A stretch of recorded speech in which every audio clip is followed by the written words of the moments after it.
Today is June 14. Ukraine Media Center Ukrinform continues its operation today. It's been more than a week that we tracked the situation with the horrible terroristic act committed by Russia. The detonation of Kakhovskaya HPP dam. We gather all the thoughts in this regards, all the opinion, and now we will be talking about the situation at Zaporizhzhia nuclear power plant. Joining us in this studio is Oleg Korikov, the acting chairman, chief state inspector for nuclear and radiation safety of Ukraine. Good afternoon, Mr. Oleg. Good afternoon. Glory to Ukraine. Glory to the heroes. Mr. Oleg, what are the consequences of the detonation of the dam for the Zaporizhzhia nuclear power plant? What are they for the time being? Thank you for this question. You know, the nuclear power plant, just like any thermal power plant, in a normal mode of operation, consumes a lot of water resources. For example, the block generating 100,000 megawatts consumes about half cubic meter of water per second, and during 1 year it's 10 or 15 million cubic meters of water per annum. This is the amount of water consumption for one energy generating block. That's normal for any country, for any nuclear power plant or thermal power plant. But for the time being, all of the 6 power generating blocks of the Zaporizhzhia nuclear power plant are in idle mode, and the consumption of water respectively is lower.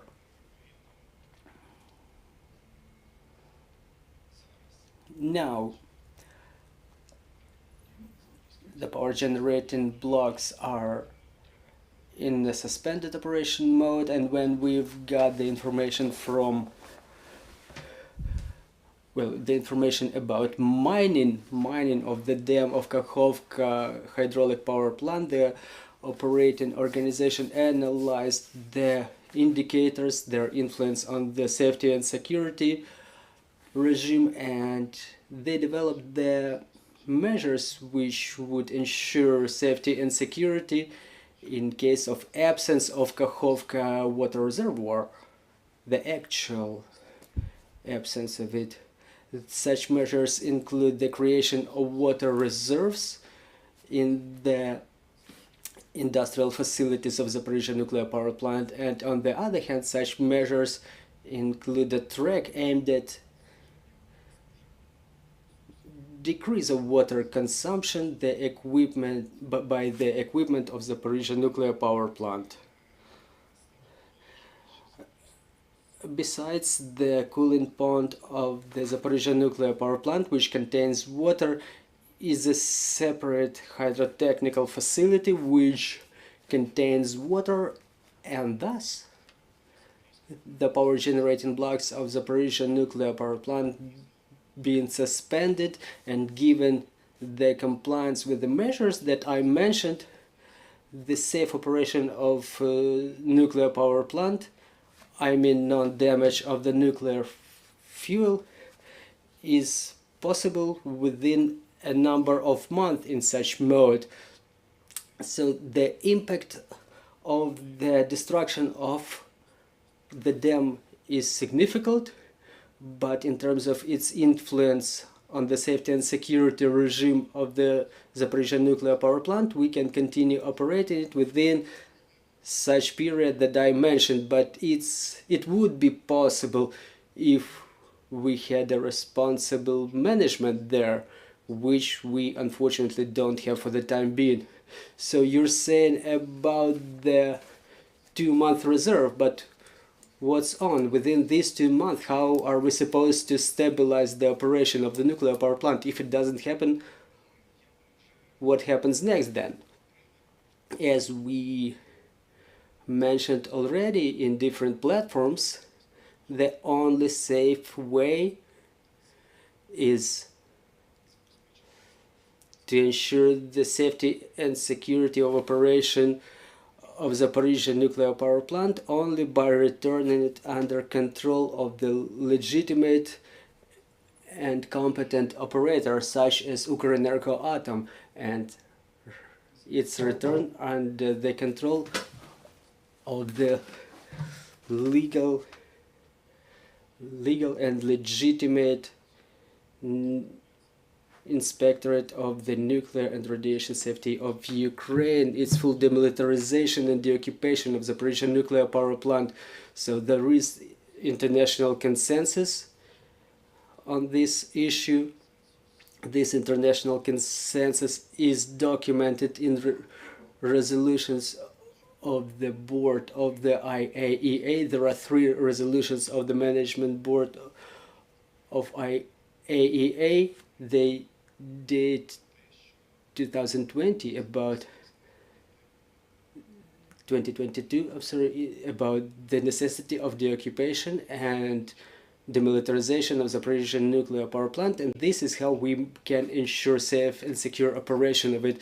In other variants, we may stand that there is a one-by-one safety and security barrier being destroyed by the Russian occupiers, starting from the access control to the access is to Zaporizhzhia nuclear power plant is controlled by the occupiers, who have different goals completely other than the operating organization. I mean the safe and secure operation of the nuclear plants. They have different goals. They transformed it into a military base. There are weapons, there are explosives there. The technical facilities are used as shelters for military equipment and material. In fact, we've lost the emergency readiness. The crisis center, which was located in the industrial facilities of Zaporizhzhia nuclear power plant, is out of operation because it's unequipped. In fact, the occupiers use it for billeting.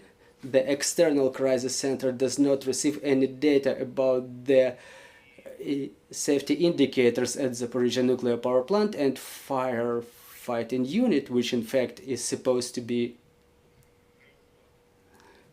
the one which reacts to the emergencies in Zaporizhzhia nuclear power plant, is out of operation too for the time being. Russians continue exercising pressure and tortures against the personnel, which resulted in extinction of firefighting unit, which is supposed to support Zaporizhzhia nuclear power plant in case of emergency.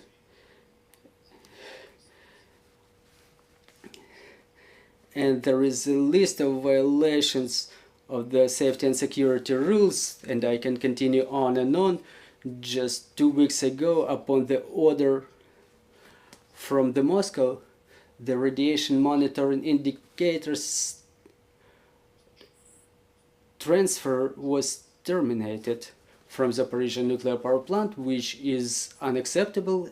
It's the violation of requirements of radiation safety and security rules, and the IAEA team, which is currently staying in Zaporizhzhia nuclear power plant, they just hand over those indicators in a manual mode using telephone.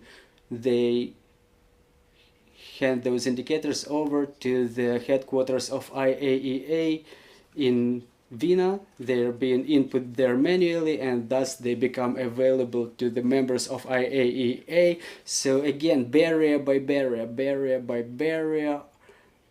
the principles of safety and security are destroyed in Zaporizhzhia nuclear power plant. Well, by the way, IAEA, Rafael Grossi, the Director General, was supposed to be visiting Zaporizhzhia nuclear power plant today. It have not happened, but still, what are the changes that we expect after his eventual visit to Zaporizhzhia nuclear power plant? We met yesterday with Director General of IAEA, Mr. Rafael Mariano Grossi, and obviously we asked him about his plans. His goal is to make a visit to Zaporizhzhia nuclear power plant and respectively to rotate the personnel of IAEA specialists.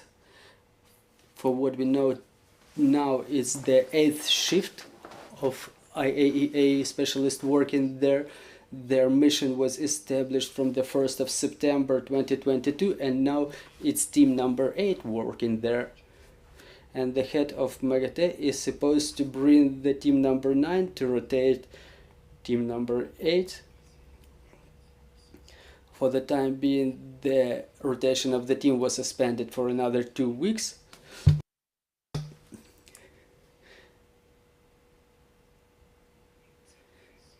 It's just one of his goals, and also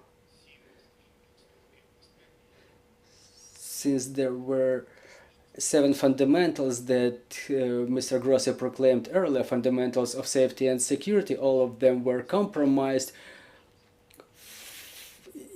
For general perception, the formulating of the basic principles of safety and security, they are formalized in those 7 pillars, as we call them. All those principles of safe and secure operation are ruined, they are not complied with, and the Director General of IAEA proposed 5 new principles to prevent an emergency, or for example any damage, any illegal damage to Zaporizhzhia NPP. Can you name them? Well, they are posted in official resources of IAEA. I don't want to repeat them, but in our opinion, in opinion of Ukraine, that information was communicated by the permanent representative of Ukraine in international organizations, permanent representative in the United Nations, that Ukraine sees that those principles may be complied with in case of compliance with the resolution of the Board of Directors of IAEA regarding the deoccupation and demilitarization of Zaporizhzhia nuclear power plant and its return under Ukrainian control. In that case, we would be able to ensure that we don't have any emergency or damage or otherwise. Thus, the head of IAEA formulated these 5 new principles, and to monitor the compliance with those principles, he proposed to reinforce the IAEA mission working in Zaporizhzhia NPP with a new personnel, with a bigger number of personnel, with more experienced personnel to monitor the situation of Zaporizhzhia NPP in more detail given the situation. So those are the main tasks, so to say, that IAEA sees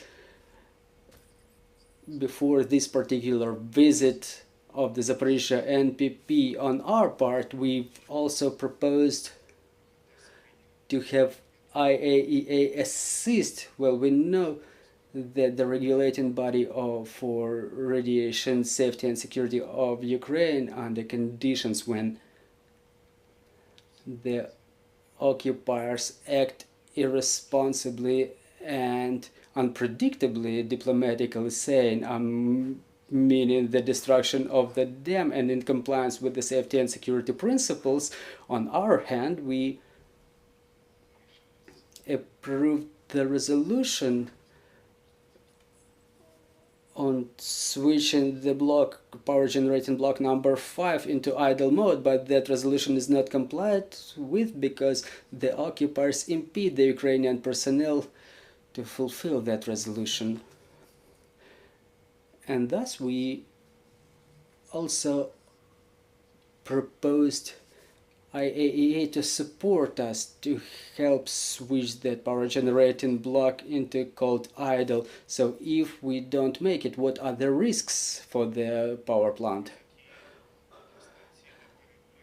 Well, the risks for the nuclear power plant are unpredictable actions of the occupiers. This is the biggest challenge we're facing for today. Thank you very much, dear colleagues. Do we have questions on the floor? Good afternoon, Valentin Marchuk, Ukrinform, Energoatom says that the longer Russians stay at the facilities of Zaporizhzhia NPP, the more it results in the damage of the equipment and degradation of the power generating block. So what's the condition of the equipment for the time being? Thank you for this question. You know, now for today we have very little information about the detailed condition of the systems, because in fact the inspectors of the State Inspectorate for Nuclear and Radiation Regulation, they don't have access to the Zaporizhzhia nuclear power plant. Back in our time, we evacuated the personnel, we brought them to the territory under Ukrainian control, and for the time being we have no access to Zaporizhzhia nuclear power plant. The operating organization, they have the personnel which is dedicated to the principles of safety and security, which continues working in compliance with the resolutions of the legitimate management, Ukrinform. So they are the only ones from whom we get the information. We will get the detailed information about the equipment only after the occupation, when the NPP ends up under the Ukrainian control, and this is when we will be able to inspect thoroughly the safety and security equipment. Now we have a plan in place for restoration of safe and secure operation of Zaporizhzhia nuclear power plant. It was reviewed in terms of nuclear safety and security, and the State Inspectorate for Nuclear Regulation, along with the operating organization Ukrinform, are ready to promptly return to Zaporizhzhia nuclear power plant as soon as it's deoccupied, and respectively the work on mitigation of their military risks is fulfilled by our military. After the return of Ukraine, after the return of the Zaporizhzhia nuclear power plant under Ukrainian control, how soon it can be relaunched and how it will operate in terms of operation of the cooling pond. Is its resource sufficient? Well, thank you for this question. It's difficult to say about the time that it will take for their recovery and restoration. We don't know the exact condition of the equipment. We will have to analyze its condition, and respectively we will be able to understand how much time it will take to restore its normal operation. We understand that the situation with the power grid in Ukraine is difficult, but there are safety and security principles, and Zaporizhzhia NPP will only be operated in compliance with those principles. So I cannot give you the exact time frame, but that will be a very intensive and responsible work that no one has ever done in the world, by the way.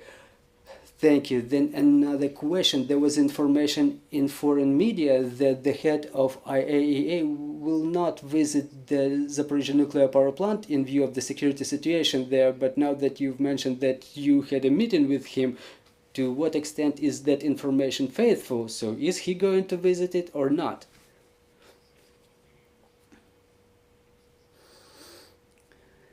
You know, now the period is such that I would say the visit by the Director General of such international organization of such level is accompanied by the international security forces, so to say, and they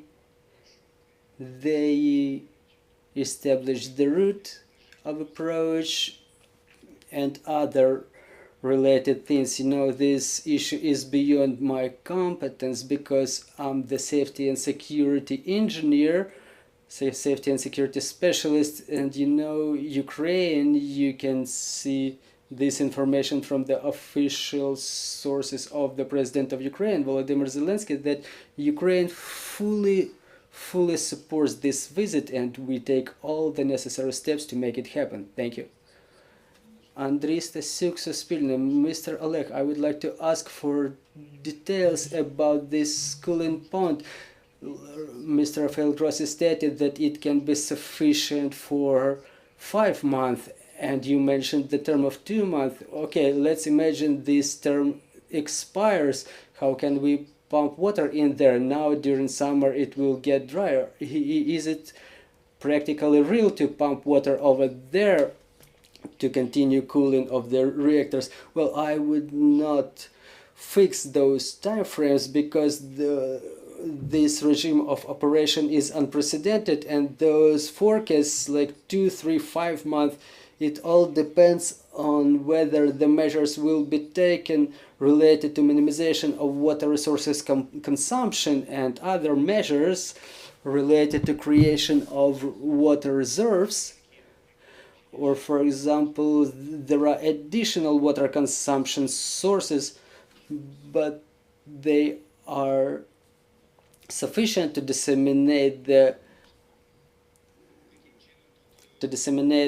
heat from the radiated nuclear fuel. So there is a lot of indefinition. There are forecasts, but we will see in practice how it works, and given this irresponsible management of the nuclear power plant and respectively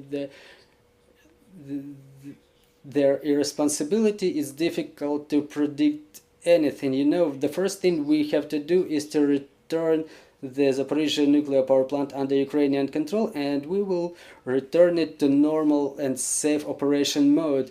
But is there a mechanism to pump the water to this cooling pond? The water will evaporate, the water level will keep falling on and on. Maybe it can be connected by some pumps and hoses to the waterbed of Dnipro.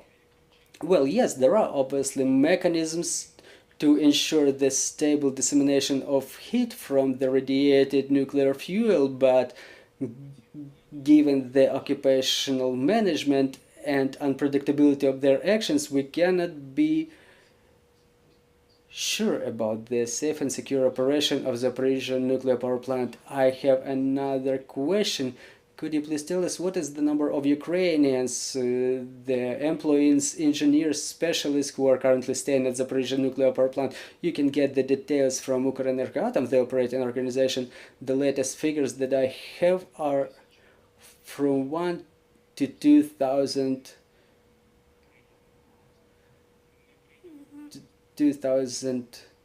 units of personnel who did not accept the citizenship of Russian Federation, but we may find out the details from Ukrinform. Mr. Oleg, thank you very much for this information about Zaporizhzhia nuclear power plant. I'm reminding you joining us was Oleg Korikov, Acting Chairman, Chief State Inspector for Nuclear and Radiation Safety in Ukraine, and we will be back in 5 minutes and we will be talking about the situation in Dnipropetrovsk region. Stay tuned.